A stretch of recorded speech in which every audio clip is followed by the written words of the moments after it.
Hey everyone! I thought I'd make a video just kind of going through my dip process as I created this tonal mani. So what you see here is my previous mani. I got a couple blue sparkly nails here. I was so digging these, you guys.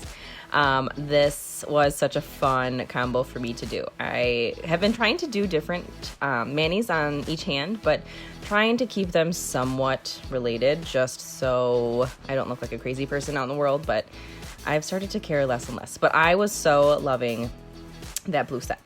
So I'm showing you the pink colors that I'm using here, but I'm mainly using the Pinky Promise collection with Revel Nail. Obviously, I removed my dip powder and I already prepped my cuticles off camera, so I am ready to do the dip process. I will link in the cards. I have a video of my removal, 7 minutes and 30 seconds, you guys. If your removal is taking you longer than 10 minutes, please watch this video. Removal is the worst part. It is so not fun. And so I want to make sure that you can change your routine, find something that works. So check out that video. And I also I'll include a link to my cuticle removal video. It is not perfect. I want to make a new one, but at least it'll kind of show you my routine. All right, so back to this mani. So as you might be watching, there is some, okay. So I wanted to use Blink. I use Blink. That is what's on my pinky nail. It is a really beautiful light pink that glows in the dark. I am such a sucker for the glow in darks. Give me a like if you also love glow in the dark colors, because oh my gosh, I wish every color glued in the dark. Glue. I wish all colors would glow in the dark. I don't even know what I'm talking about. Anyways, so what I was trying to do is put a base layer of Blink on every nail, but I kind of was overthinking it and it just didn't work out very well. And so there's kind of like a weird half dip on each of my nails. So just kind of ignore that. But that's what you see here. So I'm just going to each nail, I'm going to switch to a different color as you're seeing here. I love me a pink mani. So I totally snagged the Pinky Promise collection that Revel Nail put out during the, what was that? The holiday season? Sometime around there. I loved it. So I snagged it up and finally got a chance to use it. But I wanted to use a lighter pink, the lightest, the one shade that they had is what I have on my ring. And it's pretty close. I noticed after the fact that it was actually pretty close to the Blink color. But I love, again, the glow in the dark. The one thing that was actually good about putting like a weird base layer of the Blink is that the underneaths of my nails, they would glow in the dark. And so like the tips, that was kind of cool. So you could always do that as well. But I just really didn't do a great job. Like, look at that. Ugh. Like, what is that? That totally didn't work. Okay. So I'm just going through my first layer here, or I guess my second, but my first real layer with the dip for the pure color that I'm using here. And my thumb, I use the apex method as you'll see, just getting that first smaller center layer. If you've never used an apex method before, I'm planning to make a video about that in the future. But it really helps build like a rounded, natural curve to your nail so that it doesn't bulk up the edges. So you can kind of see, there's a little bit more space around my cuticles. Did that first dip, and then I'll slowly build that apex out. I think I do 3 dips, and then I did a lot of dips on this one, you guys, because then I topped it all with Bubbly and then a clear dip. These are some thick boys, but I truly love this mani. So just giving this a second to dry, dust it off camera. Now I'm going to my second dip layer. You'll see I'm going a little bit closer to my edge here. With the second dip, I don't go all the way, but again, just kind of slowly building out from that original center apex strip. So this one's pretty close. Just give a little bit of a space there. And I'll just let you watch. I'll let you watch me just do the second dip and just kind of see the process.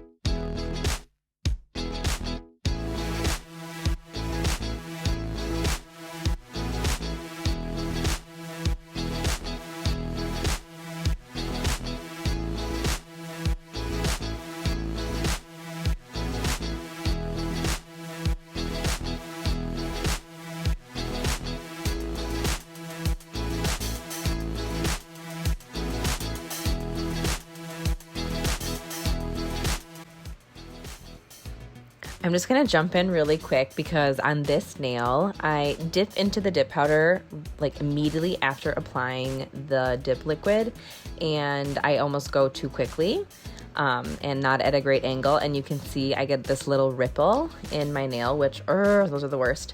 But if you see, I'm kind of tapping it down. If you can get to that quick enough before it hardens, you don't want to push really hard because you don't want to make it worse, but it helps just kind of flatten it down, which just makes it easier when you're filing and buffing.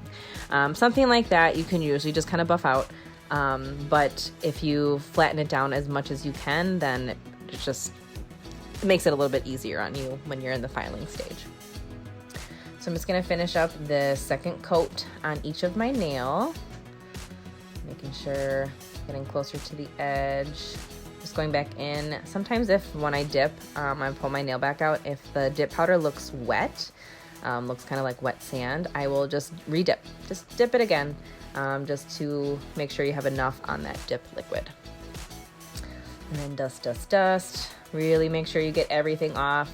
That is one of the biggest ways and the easiest ways you can contaminate your liquid. So one of the biggest complaints people have about the dip liquid is that, especially with Revel, I love Revel, but people complain about it all the time that it's easily to contaminate, which, I mean, I think all of them are, at least in my experience. But if you have any dip powder left before you go back with your dip liquid, you contaminate it, and then it can stiffen up your brush. So if that's ever happened, or if it gets goopy, that is something that's one of the ways that it can happen. So just really make sure that you dust off really, really well. Some people use really stiff brushes or toothbrushes. I like to use the makeup brushes because I'd rather dust more than use a harder brush. But that's just me. So I'm going in with my third layer. I don't even remember how many I do on this. Again, I'm going a little fast. I smudged it. Cleaning up my cuticle edges, since I'm going a little closer or right against that cuticle line for this layer. So just really cleaning that up. I found this really nice marbling tool that I love. I will link it below, but honestly, toothpicks work fine. If you are just starting out, please don't feel pressured to buy everything. I feel like when I first started out, I saw all of these things and I was like, I don't have money to be buying this. This is supposed to be saving me money. So if you are just starting out, please, toothpicks are amazing. They're fine. They work great. I use them all the time too. But I will link this tool below because I also think it's only like $6. So worth it, maybe. I really like it. And less waste, I guess. I don't know. Maybe long term it's better. I don't know. All right, so I'm gonna let those dry and then dust, dust, dust again. I can't remember. Do I do a fourth layer? Yes, I do. All right, I'll let you watch that.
All right, I'm gonna jump back in as I'm almost getting to the end of this fourth dip. I told you guys I have so many layers on these. These are probably the thickest nails that I've had.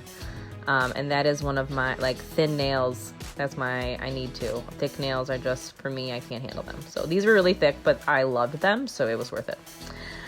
So you can see here I'm getting really close to my cuticle edge. If you are having a lot of problems with lifting or like really bulky cuticles, just don't get so close. That was like a late kind of silly realization that I had, that like, if you don't want messy cuticles, just don't paint so close to your cuticles. I don't know, it sounds silly, but just, I don't know. I think that is worth a shot if you are struggling. Going in with my activator, making sure to add a good amount, especially since I have a lot of layers here. I know some people who activate between their dip layers, especially if you're doing multiple layers like I'm doing here. But yeah, just make sure you really get a good coating on these. My perspective, I guess, I don't know. I'm not an expert. I'm not a professional.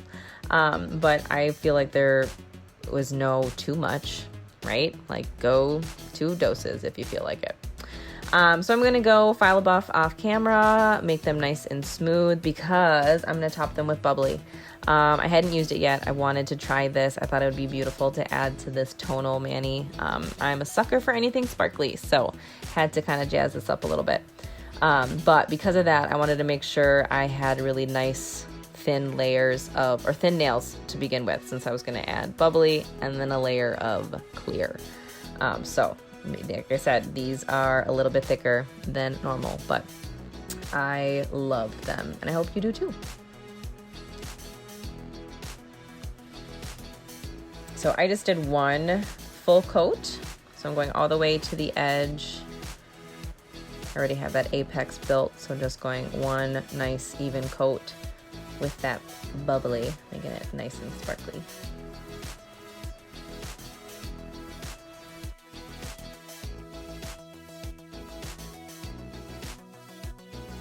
Then I have a separate brush that I use for glitters when I dust off, just so that I'm not getting glitter in manis that don't want glitter, although let's be real, all of my manis have glitter. But I do use a separate little brush. It's a little bit stiffer to focus on the glitter.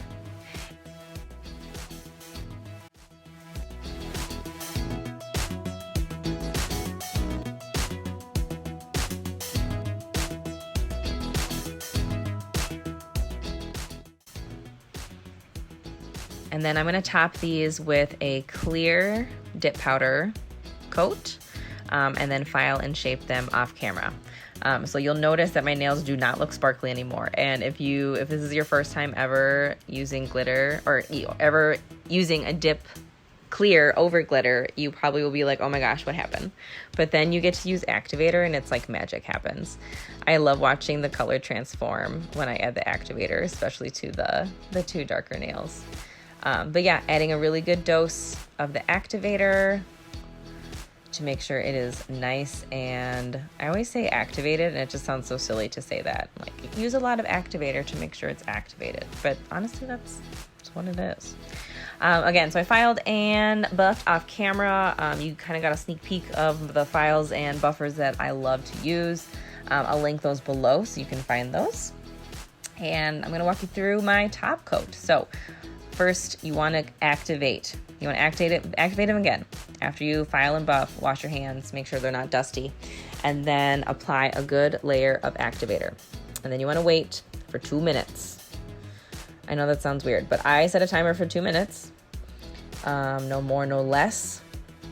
And when I'm done, I use a microfiber wipe to just wipe them down, make sure that they're nice and dry. You don't want any Activator left on your nails or when you're about to do your top coat.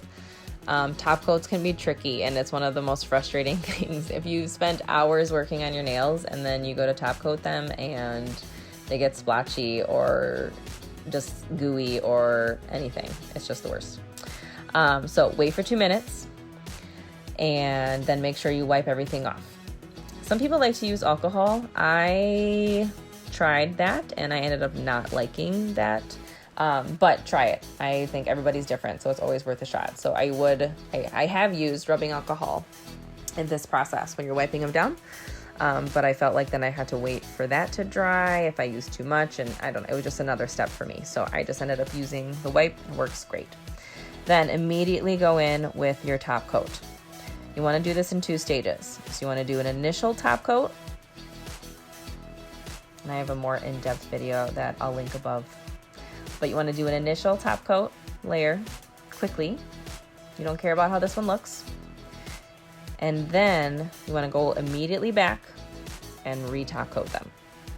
The first one is just kind of getting that initial layer down, and then the second one you can kind of focus a little bit more precisely. So I will let you just watch, and if you want to see a more in-depth video, like I said, I will link that in the cards.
Right, now my top coat is done.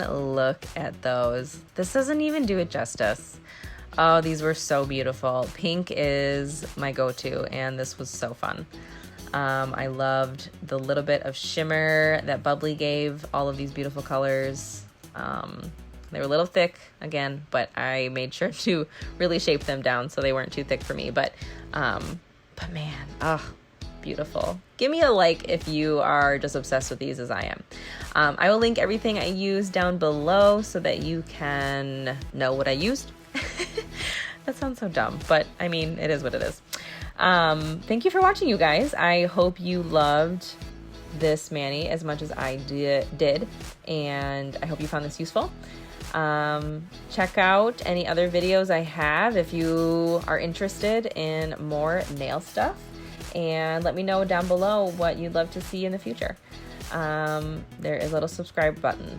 I'd love you forever if you hit it. Have a wonderful day. Have a wonderful night. Thanks for watching. Bye.